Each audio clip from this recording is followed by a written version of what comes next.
dans une grotte au milieu des vestiges d'une pseudo-cérémonie mystique, le cadavre d'une jeune fille de 20 ans. La victime en position du fœtus au milieu d'un cercle, et ce dessin mystérieux, fait dans son dos avec du sang. Je reste convaincu qu'on a affaire à une mise en scène.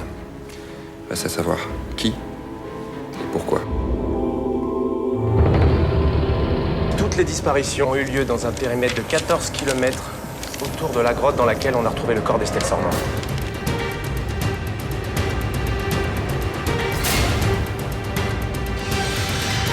Le légiste a rendu son rapport. Estelle est morte d'une overdose. Alors c'est qu'on l'a forcé.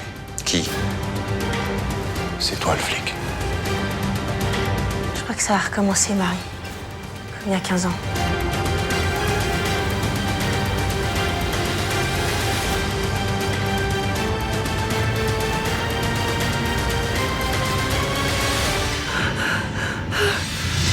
Le sang retrouvé sur le cadavre d'Estelle est bien celui de ce cerf.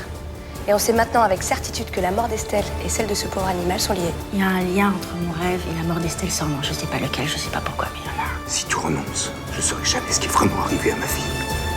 C'est lui qui m'a appris à les canaliser, ces visions. À les vivre, à les accepter. Il faut que je comprenne pourquoi elles reviennent maintenant ici.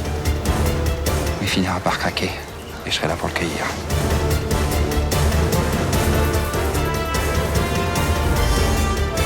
Vous voulez absolument relier cette affaire à ce que vous avez vécu il y a 15 ans, n'est-ce pas?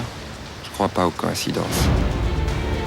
On est juste un groupe d'étudiants convaincus que les grandes révolutions scientifiques qui se préparent n'auraient jamais eu lieu sans les cathares.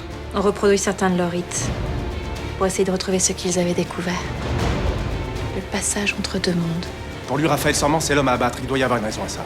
Son intime conviction, peut-être. Tu n'es là que pour te venger du passé. Je sais que c'est à cause de moi que tu as perdu l'usage de tes jambes. Il n'y a pas que ça que j'ai perdu ce jour-là, Raphaël. Le même genre d'endroit, le même genre de rituel, des années après. J'ai besoin de savoir ce qui nous est arrivé ce jour-là.